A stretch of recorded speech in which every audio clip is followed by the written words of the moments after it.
주신 주님 주의 나라 임하셨네.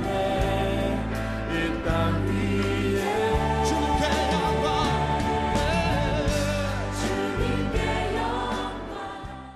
먼저 우리는 가정의 기원에 대해서 다시 한번 말씀을 통해서 성찰할 필요가 있습니다.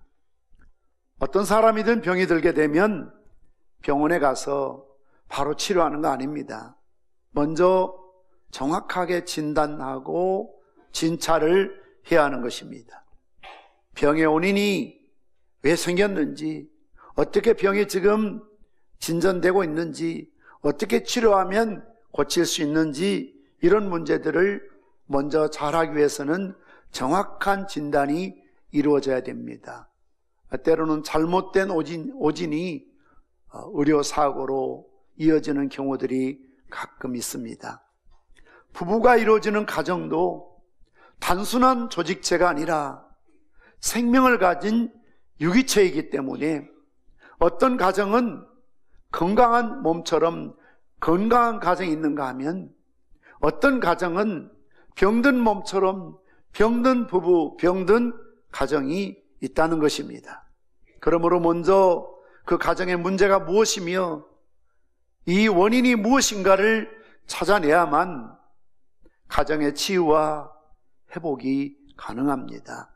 그러기 위해서는 건강한 부부, 건강한 가정의 기준이 무엇인가를 먼저 정해야 하는데, 그 기준은 바로 하나님 말씀 성경에 있음을 믿습니다. 성경에 나타난 가정은 언제 어떻게 시작되었으며 그 원리가 무엇인가를 먼저 이해하고 그 잣대에 비춰서 오늘 우리의 가정을 진단하는 일입니다. 성경에 나타난 가정의 기원은 인간의 필요에 의해서 시작된 것이 결코 아니라는 것입니다. 창조주 하나님께서 만들어진 신적 기원을 가진 신성한 것이 가정이라는 것입니다. 그러므로 가정은 외롭고 또 고독하게 지내던 두 남녀가 교회에서나 학교에서나 직장에서나 바닷가에서나 또 친구의 결혼식 가서나 기차 안에서나 버스 안에서 눈이 만나서 서로 알게 되고 사귀게 되고, 그래서 결혼해서 애를 낳아서 살기 때문에 이루어진 것이 결코 아니라는 것이죠. 만약 가정의 시작이 그처럼 인간 중심적이고 인간의 필요에 의해서 시작된 것이라면, 인간이 살다가 곤태로워지면 언제든지 갈라설 수 있고 또는 이혼할 수도 있습니다. 그러나 분명한 것은 가정을 창설하신 분이 하나님이시기 때문에 하나님은 인간들처럼 그렇게 변덕스러운 분이 아니시라는 겁니다. 우리는 어느 때는 참 고와 보이고 존경스러워 보이고 사랑스러워 보이던 사람도 시간과 세월이 지나면서 오히려 미움의 대상이 되고 심지어는 증오심의 대상이 되기도 합니다. 오늘은 내가 아무 문제 없다고 생각할지 모르지만 내년 이맘때 어떤 마음을 갖고 살지 모르는 게 인간의 마음입니다. 오늘은 참 그분이 좋아 보이고 존경스러워 보이지만 한 달 후에 이 세상에서 가장 싫어하고 증오할 수 있는 대상이 인간이라는 걸 알아야 됩니다. 그래서 인간 중심적인 가정관을 갖게 되면 내가 좋을 땐 같이 살 수 있지만 내가 싫으면 헤어지는 겁니다. 남남이 되는 것입니다. 이것이 바로 인본주의적인 인간 중심적인 가정관을 가질 때 일어나는 오늘날 현상들입니다. 그러나 우리가 예수를 믿는 사람으로서 하나님의 신적인 능력을 믿고 살아간다면 그렇지 않다. 내가 어떤 사람을 통해서, 환경을 통해서 이런저런 모양으로 만나게 되었고 또 사귀게 되고 오늘 가정을 이룬 것이 결코 내 자의적으로 결단해서 된 것이 아니고 하나님의 섭리 속에 만남을 주시고 가정을 허락하셨다는 것을 믿는다면 하나님은 변덕쟁이가 아니기 때문에, 하나님은 오늘 이랬다가 내일 저랬다는 분이 아니기 때문에 그런 하나님의 섭리를 믿는다면 힘이 들어도 괴로워도 어려워도 답답해도 심지어 어떤 인간적인 그런 배신감을 가질 때가 있지만 옛날에도 참고 살아오셨던 것처럼 용서하고 사랑하셨던 것처럼 지금도 참아야 되고 용서하며 살아야 되겠구나 하는 그런 마음을 갖게 되어 있습니다. 이처럼 가정의 기원은 창조주 하나님께서 엿새 동안 만물을 창조하실 때마다 하나님이 보시기에 좋았더라, 인간을 창조하실 때는 심히 좋았다라고 말씀하실 정도로 좋은 상태가 에덴에 허락한 처음 가정이었던 것을 볼 수가 있습니다. 이런 에덴의 가정에서도 하나님이 만물을 완성하신 후에 좋지 않게 보신 부분이 있었는데 그것은 바로 인간이 홀로 살아가는 것이었습니다. 그래서 창세기 2장 18절 말씀 보면 여호와 하나님이 이르시되 사람이 혼자 사는 것이 좋지 아니하니 내가 그를 위하여 돕는 배필을 지으리라 하시니라. 여기서 좋지 않다는 말은 창조의 불완전함을 나타내는 말이 아니라 상대적인 의미로 홀로 사는 것이 두 사람이 사는 것보다 복되거나 유익하지 못하다는 의미로 좋지 못하다라고 사용하고 있습니다. 또한 여기서 돕는 배필이란 말의 뜻은 둘러싸다, 방어하다, 구원하다는 의미로 단순히 도움을 주는 정도가 아니라 늘 곁에서 호의하고 바라보는 상태를 가리키는 말입니다. 결국 가정의 시작, 결혼의 시작도 하나님이요, 결혼의 과정도 하나님이요, 결혼의 완성도 바로 하나님이라는 것을 알고 하나님께로 돌아갈 때 모든 문제는 해결될 수 있습니다. 두 번째로 가정의 원리는 둘이 하나 되는 것입니다. 방송실 좀 늦네요 오늘. 행복한 가정을 위한 여러 가지 요소 중에 무엇보다도 중요한 요소는 본래 서로 남남이었던 남녀가 서로 하나가 될 때 비로소 행복한 가정을 이룰 수 있는 것이 하나님이 창조하신 가정의 대원리입니다. 오늘 본문 마가복음 10장 8절 말씀처럼 그 둘이 한 몸이 될지니라. 그러한즉 이제 둘이 아니요 한 몸이니라고 말씀하고 있습니다. 결혼하기 전 남녀가 만나서 대화와 교제를 나눠보게 되면 서로 간에 많은 차이가 있다는 것을 발견하게 됩니다. 연애는 그 차이를 인정하고 또 얼마든지 사귈 수 있고 때로는 맞지 않아서 헤어질 수도 있지만, 그러나 일단 결혼을 한 후에는 그 차이를 해결하지 못하게 되면 흔히 성격 차이라는 이름으로 많은 갈등을 겪고 살아갈 수밖에 없습니다. 그래서 정말 행복한 가정, 결혼 생활을 유지하기가 얼마나 어려운지 어느 작가는 결혼 생활을 이렇게 묘사했습니다. 20대는 행복의 꿈에 부풀어서 신이 나서 살고, 30대는 서로에 대한 실망을 느끼며 환멸을 참으며 살고, 40대는 모든 것을 포기하고 마지못해서 체념하고 살고, 특히 자식들 때문에 내가 참고 살아야지 체념한다는 거죠. 50대는 서로 없어서는 안 되니까 의지하는 마음으로 살고, 그래도 없는 것보다 있는 게 낫더라 이런 마음으로 살아주는 겁니다.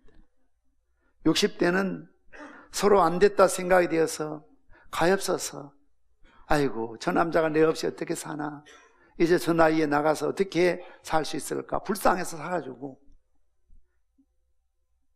70대는 지금까지 참고 살아준 것만 해도 고마워서 의리 때문에 산다 하는 그런 표현이 있습니다. 그러니 결국 20대만 신혼에 부풀어서 행복하게 살고 30대부터 죽을 때까지 참 실망을 느끼고 환멸을 느끼고 참고 살고 체념하고 살고 안 됐으니까 불쌍해서 살고 가엾어서 살고 의리 때문에 사는 게 가정의 현주소라, 그런 의미입니다. 박우근 목사가 쓴 머리 아픈 남편, 가슴 아픈 아내라는 책에서 부부가 싸우는 것은 더 이상 살고 싶지 않아서가 아니다. 같이 살고 싶어서 하는 것이다.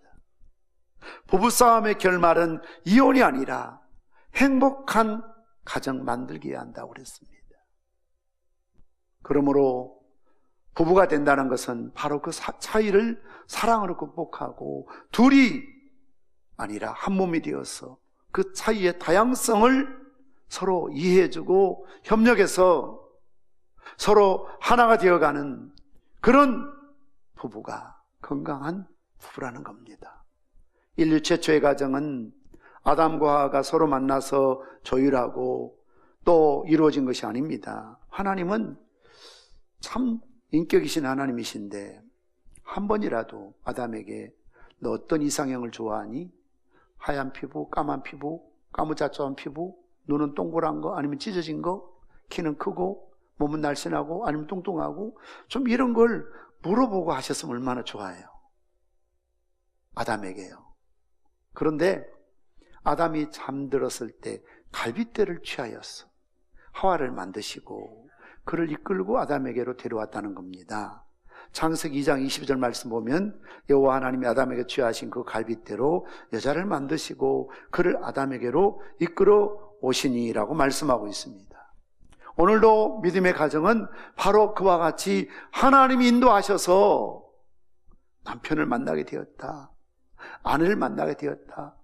겉으로 봤을 때는 내가 선택하고 내가 고른 것처럼 보일지 모르지만 중요한 것은 하나님이 인도하시고 섭리하셔서 나의 배우자를 만나게 주셨다. 그래서 사실 우리 부모님 시대에는 유교적인 영향 때문인지 운명처럼 받아들였거든요. 그래서 우리 장모님이 늘 그런 말씀하셨어요. 고아도 내 남편이고 싫어도 내 남편이고 좋아도 내 남편이고 나빠도 내 남편인데 이게 운명이거든요. 숙명이거든요. 그런데 오늘 이런 말 하면 여러분 가운데 목사님 지금 시대가 어느 시대인데 그런 말씀 하십니까? 저는 지금 시대에 대한 이야기 하는 게 아니고요. 그런 시대적인 이야기는 다른 상담이나 다른 가족 치료나 TV에서 많이 들으시고요. 저는 목사로서 성경 이야기하는 겁니다. 하나님 말씀 이야기하는 겁니다. 가정이 시작된 그 기원이 어떻게 되었고 부부가 어떻게 되어서 한 몸이 되는가에 대한 성경, 진리의 말씀, 성경을 말하는 겁니다. 그렇기 때문에 이 시대에 편성해서 지금 시대가 어느 시대인데 우리 목사님이 아직도 그렇게 따분하고 고루한 이야기하고 계시나, 이게 아니고요. 정말 성경이 뭐라고 말씀하고 있는지 다시 말씀드리면 내가 고른 것이 아니고 하나님이 인도해 주셨다는 것이죠. 그렇기 때문에 오늘 마가복음 9장 10장 9절 말씀이 우리에게 진리의 말씀으로 와 닿아야 됩니다. 자, 9절 같이 읽습니다. 시작. 그러므로 하나님이 짝지어 주신 것을 사람이 나누지 못할지니라 하시니라. 인류의 조상 아담은 그와 같은 하나님 인도하심에 어떤 반응을 보였습니까? 흔히 부부를 분신하고 하는 것처럼 아담은 화를 보는 순간 자신의 분신을 고백했습니다. 그래서 아담이 이르되 이는 내 뼈 중에 뼈요 살 중에 살이라. 이것을 남자에게서 취하였은즉 여자라 부리려 하니라. 살과 뼈는 몸을 구성하는 대표로서 하와는 남자의 뼈 중에 뼈요 살 중에 살이라는 것은 가장 소중한 내 분신이라는 거죠. 내 몸이라는 거죠. 하나님이 아담의 갈비뼈를 취하여 하와를 만드신 것처럼 결혼은 그 갈비뼈가 제 자리에 찾아와 자기 자리를 잡음으로 온전해지는 거죠. 그래서 저는 아직까지 그렇게까지는 안 해봤습니다만 어떤 목사님은 사모님이 애먹이면 아이고 내 갈비뼈야, 아이고 내 갈비뼈야 그런다 하지 않습니까? 여러분들 혹시 마누라가 애먹이면 아이고 내 갈비야, 아이고 내 갈비야 그러십시오. 갈비탕만 좋아하지 마시고 자기 갈비가 제 위치에 딱 들어맞아야 되는데 이게 티 나와 있어도 금이 가 있어도 빠졌어도 아픔이죠. 그래서 한 몸이라는 겁니다. 왜요? 내 갈비니까 내 몸이죠. 마누라가 내 갈비니까 내 몸이고, 갈비는 원래 주인의 뼈 속에 한 부분이니까 내 남편이 머리가 되고 내 몸이 되는 거죠. 그래서 창세기 2장 24절 뭐라고 그랬습니까? 그러므로 남자가 부모를 떠나 그 아내와 합하여 둘이 한 몸을 이룰지라라고 말씀하고 있습니다. 여기서 연합한다는 것은 마치 악교로 나무를 붙이는 것처럼 착 달라붙는 것을 말합니다. 굳게 결합하여 바싹 뒤를 따르는 상태를 가리키는 것입니다. 부부간에 연합하는 사랑은 아내나 남편이 결코 완벽해서가 아닙니다. 내 마음에 쏙 들어서도 아닙니다. 너무 매력적이고 너무 좋아서도 아닙니다. 내 몸이기 때문에, 내 갈비뼈이기 때문에, 이 갈비가 원래 내 자리에 들어가야 될 자리에 들어가야 되기 때문에, 한 몸이기 때문에 연합이라는 말을 쓰고 있습니다. 이상형이 아니라도, 내가 원하는 그런 스타일이 아니라도 내 갈비라는 거죠. 내 몸이라는 거죠. 그래서 한 몸이라는 표현을 쓰고 있는 것입니다. 세 번째로, 그렇다면 부부 행복의 원리는 무엇일까요? 사랑과 순종입니다. 에베소서 5장 22절 이하의 말씀 보면 아내는 남편에게 순종하기를 주께 하듯 하고 남편은 아내 사랑하되 주께서 교회를 자신을 주신 같이 하라. 우리 여자분들만 따라서 하십시오. 나는 남편에게 순종하기를 주님께 하듯 하겠습니다. 할렐루야. 우리 남자분들만 따라서 하십시오. 나는 아내 사랑하기를 주께서 교회를 사랑하신 같이 하겠습니다. 술의 두 바퀴가 불안전하면 그 차는 흔들립니다. 흔들린 차에 타고 있는 여러분의 가족들, 부모들, 자녀들 몸둘 바를 알지 못하고 정서적으로 불안합니다. 좋은 옷만 입힌다고 가정이 아니고요, 좋은 학교 좋은 학원만 보낸다고 건강한 가정이 아니고, 정말 여러분의 자녀들이 나는 우리 아빠 같은 나중에 남편이 될 거야, 나는 우리 엄마 같은 엄마가 될 거야, 그런 가정이 행복한 가정이고 건강한 가정이라 그 말입니다. 그래서 행복의 원리는 순종과 사랑이라는 두 수레바퀴입니다. 균형을 이루어야 합니다. 같이 가야 하는 겁니다. 예를 들면 아내는 순종하는 남편이 사랑을 않는다든지, 남편은 사랑하는데 아내가 순종할 줄 모른다든지, 그러면 두 수레바퀴가 균형을 잃고 있다는 겁니다. 더덜더덜거리며 가고 있다는 겁니다. 그 위에 타고 있는 여러분 아들, 딸들, 부모들, 자녀들, 가족들의 한번 심정을 여러분이 한번 헤아려 보십시오. 얼마나 불안하겠습니까? 얼마나 초조하겠습니까? 공부가 되겠습니까? 잠이 오겠습니까? 건강한 인격이 형성되겠습니까? 그래서 행복한 가정은, 아름다운 삶의 여행을 즐길 수 있는 것은 순종과 사랑이라는 두 수레바퀴가 균형을 이루어서 함께 갈 때, 다시 말씀드리면 아빠, 엄마가, 부부가 건강한 가정을 이룰 때 행복한 가정, 행복한 자녀, 행복한 부모들이 될 수 있습니다. 슈바이처 박사는 신학교 교수요, 유명한 오르간 연주자로서 장래가 크게 촉망되는 위치에 있었으나 어느 날 거리에서 벌거벗은 흑인상을 보고 거기로부터 하나님의 음성을 듣습니다. 아프리카로 가라. 그래서 그는 모든 사람의 만류를 뿌리치고 의과대학에 들어가서 5년 동안 공부해서 의사가 되었습니다. 그런데 그에게 한 가지 고민이 있었습니다. 유태계인 간호사인 헬레나 여인을 그는 사랑하고 있었는데, 이 여인과 결혼해서 여기에서 행복하게 살 것인가, 아니면 이 모든 것을 포기하고 아프리카 밀림으로 갈 것인가 갈등에 빠졌습니다.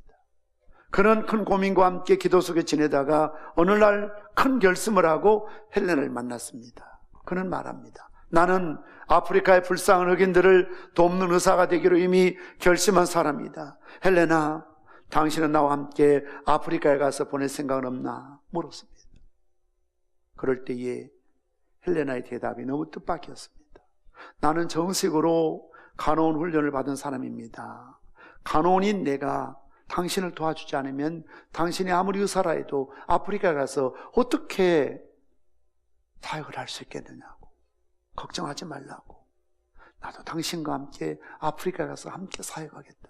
그래서 그는 위대한 사랑, 위대한 순종의 모습을 보였습니다. 그 후에 헬레나는 슈바이처 아내이요 동역자로서 함께 지내면서 불쌍한 흑인을 돌보는 위대한 일에 자기 전 생애를 바쳤다고 합니다.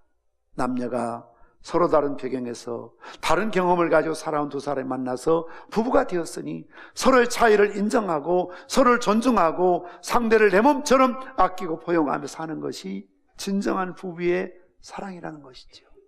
말씀의 결론을 맺습니다. 하나님께서 짝지어 주셨다는 것은 좋은 것만 기대하고 나누라는 의미가 아닙니다. 하나님 짝지어 주신 것은 함께 멍에를 맨다는 겁니다. 그래서 여러분들이 교회에서 아니면 사회에서 결혼할 때 서약할 때 뭐라고 그랬습니까? 기쁠 때나 슬플 때나 건강할 때나 병들 때나 외로울 때나 고독할 때도 항상 함께 하겠다고 서약하셨죠. 짐을 같이 진다는 겁니다. 그래서 우리 부부는 무엇보다도 서로가 소중하게 여겨야 됩니다. 우리가 공기의 소중함을 모르며 살듯이 내 남편이 있을 때 잘해줄 때, 내 아내가 곁에 있을 때 잘할 때 얼마나 소중하게 얘기합니까? 근데 왜 남편을 잃어버리고 한쪽이 돼서야 우리 남편 같은 사람 없다는 둥, 우리 아내 같은 여자가 없다는 둥, 오죽하면 유행가에서 그렇게 있을 때 잘하라고, 있을 때 잘해, 있을 때 잘해라고 그래 했겠어요. 목사든 사람이든 잃어버리고 후회 안 될 무슨 소용이 있겠습니까? 얼마나 그런 아픔을 느낄 때가 많습니까? 평생 곁에 있을 줄 알았는데 갑자기 내 곁을 떠날 수도 있잖아요. 평생 건강할 줄 알았는데 병들 수도 있잖아요. 그렇기 때문에 오늘 내가 살아있을 때, 내 곁에 있을 때 내 남편을, 내 아내를 소중하게 여기시기를 바랍니다.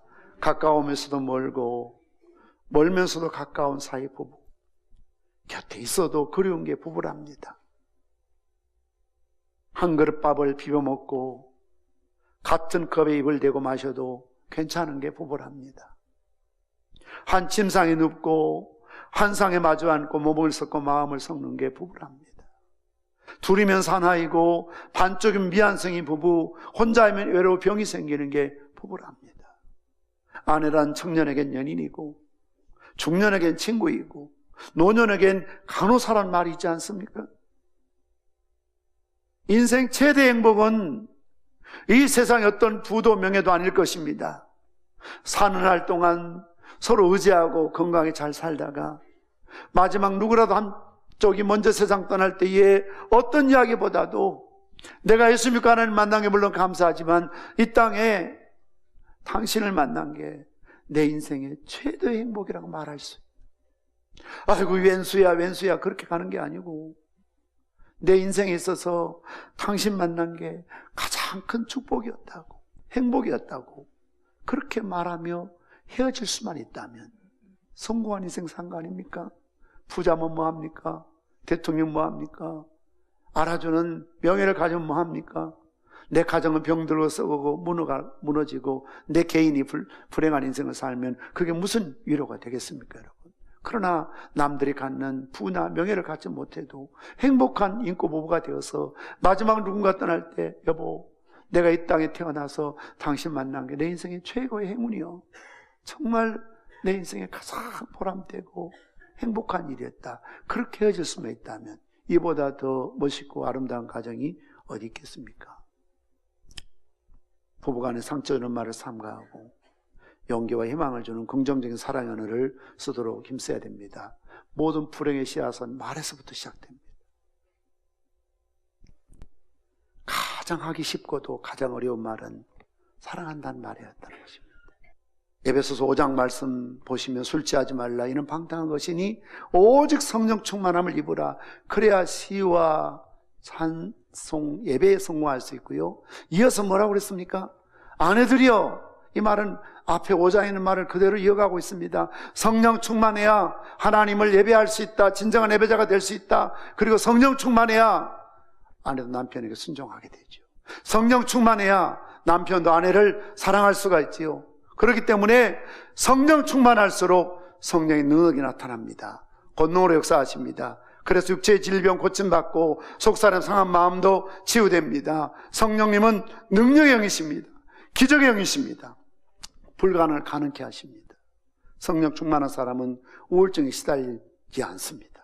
성령 충만한 사람은 찬양하며 살아갑니다. 성령 충만한 사람은 어떤 암울한 환경 속에서도 역동적인 힘으로 살아갑니다. 성령 충만한 사람은 어떤 역경도 이길 수 있습니다. 어떤 약점도 극복할 수 있는 것이 성령의 충만함입니다. 인간의 얄팍한 감정으로, 의지로, 지식으로,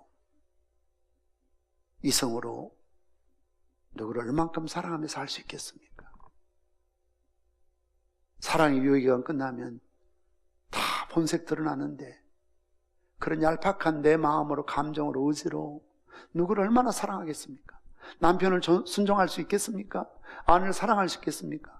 천만의 말씀이에요. 안 돼요. 불가능해요. 그렇기 때문에 정말 남편에게 순종하기 위해서는, 아내를 사랑하기 위해서는, 믿음으로 살기 위해서는 계속적으로 우리에게 성령의 충만함이 임해야 될 줄 믿습니다.